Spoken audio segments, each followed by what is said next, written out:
de Todos por México, José Antonio Meade. ¿Qué tal, Mariana? ¿Cómo te va? ¿Qué tal? Muchas gracias. Oye, Mariana, yo creo que también es importante recalcarle al auditorio que fuiste su procuradora al principio de esta administración. Conoces sobre los temas de seguridad y administración de justicia. Acabas de escuchar a Tatiana. Lo que a mí me parece interesante, por lo menos en la mayoría de los comentarios que han hecho los representantes, es que es una parte de una estrategia global para reducir la violencia en el país. Y ellos no hablan de reducción de violencia, hablan de pacificación, que claramente yo creo que ha sido el objetivo de los mandatarios desde hace 3 o 4 sexenios. ¿Cuál es la propuesta, en términos de la propuesta de José Antonio Meade? ¿Cómo reaccionan ustedes ante el tema? Sí, ¿cómo se contrasta? Hablando del tema específicamente de amnistía, porque también esta administración pues no ha tenido buenos resultados. Mira, el problema, muchas gracias por permitirme estar aquí, gracias Ana María. Me parece que el problema es sumamente complejo. Seguimos hablando, escuchaba el otro día a un articulista diciendo, pues con las propuestas y el tema, los diagnósticos, pues pareciera que seguimos hablando por muchos años de este tema y ciertamente ha sido de los graves desafíos que hemos tenido como país y que, pues sí, se advierte como si se hubiese recrudecido la violencia si no tuviéramos paz todavía, que es a final de cuentas el objetivo. A ver, ¿en qué sí coincidimos con la propuesta de Andrés Manuel y de todos los candidatos, que queremos un país en paz? De hecho, fue un eje de este gobierno, México en paz, fue uno de los ejes primordiales y sí tenemos que reconocer que se hicieron varias cosas. Una de ellas fue concretar, porque se logró en este sexenio, por ejemplo, la reforma al nuevo sistema de justicia. Sin embargo, hay que reconocer que faltan todavía varias cosas por lograr. Este tema de la amnistía me parece que es de las peores pifias ocurrencias que ha tenido Andrés Manuel y que, bueno, le ha costado y caro, aunque no lo quiera reconocer. Y lo que vemos es que entre más la quieren explicar los voceros, que de verdad los compadezco, los he tenido a varios de ellos en mesas de discusión, pues se enredan cada día vez más tratando de interpretar, de justificar a su líder moral, aquí a Andrés Manuel.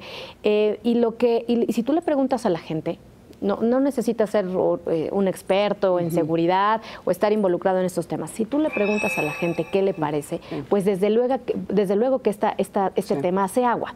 Porque aquí fíjate, Olga Sánchez Cordero, la ministra, ha dicho exactamente que va a ser una ley, ¿no? Que sería una ley que no dependería absolutamente de la voluntad de Andrés Manuel. Entonces aquí ya están diciendo, pero bueno, están justificando hay esta confusión porque la ley tendría que ser, ellos hablan de una reforma constitucional que a mí me parece muy difícil porque se identificarían delitos y qué tipo de personas se les perdonaría. Es que aquí fue la pregunta central del debate. Si se acuerdan, una de las preguntas centrales del debate fue ¿a quiénes va a beneficiar esta amnistía? Y eso es lo que no han sabido responder.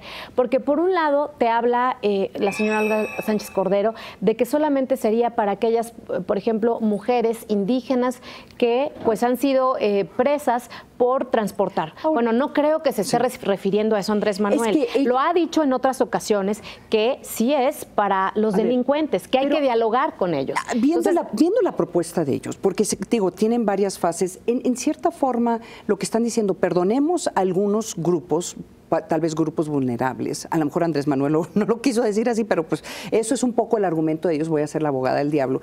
Pero al mismo tiempo, ellos están proponiendo, al igual que lo propuso el presidente Peña cuando era candidato, regresar a los militares a los cuarteles. Entonces, como que está la gama desde que vamos a perdonar a delincuentes o ciertos tipos de delincuentes, a regresar a los militares a los cuarteles. Él cree que porque por decreto vamos a hacer una república amorosa, ¿no? Sí.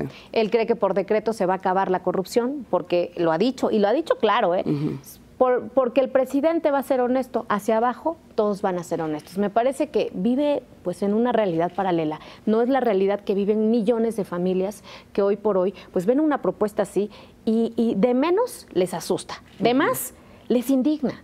Porque estamos hablando de cuántas víctimas en este país, estamos hablando de cuántas personas han fallecido, han recibido, bueno, desde un robo en transporte, pero cuestiones peores, un asalto, un secuestro, una extorsión. Mariana. Entonces, me parece que es indignante escuchar que las víctimas se hacen a un lado y aquí lo que importa es perdonar, dialogar, acordar con los delincuentes. Me parece que va precisamente en la ruta contraria y se ha dicho ya en varias, se dijo en el propio debate, pero se ha dicho por varios expertos que esto no va a llevar a ninguna pacificación, sino que al contrario puede recrudecerse la violencia. A ver, se nos va a acabar el tiempo, tenemos aproximadamente unos 40 segundos. Te pedí una respuesta muy rápida en este punto. Ustedes deben tener estudios sobre cómo recibe la ciudadanía ese tipo de propuestas, una propuesta como la amnistía. ¿Qué es lo que han encontrado? Terriblemente, bueno, lo que han hecho ustedes? Han salido en los medios de comunicación que en sondeos de opinión, esta propuesta en particular, pues desde luego que más del 65% de la población está totalmente en desacuerdo,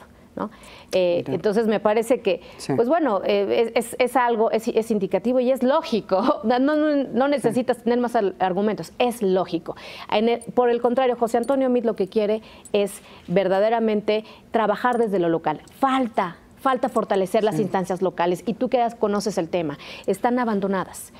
Falta mucho por trabajar prevención, fortalecimiento de las procuradurías, de las policías, pero también desde lo local. Mucho discutimos sobre la autonomía de la Fiscalía, que estamos de acuerdo, y José Antonio Meade ha dicho, estamos de acuerdo en una Fiscalía autónoma, por supuesto, pero no solamente es el nombramiento lo que hay que discutir.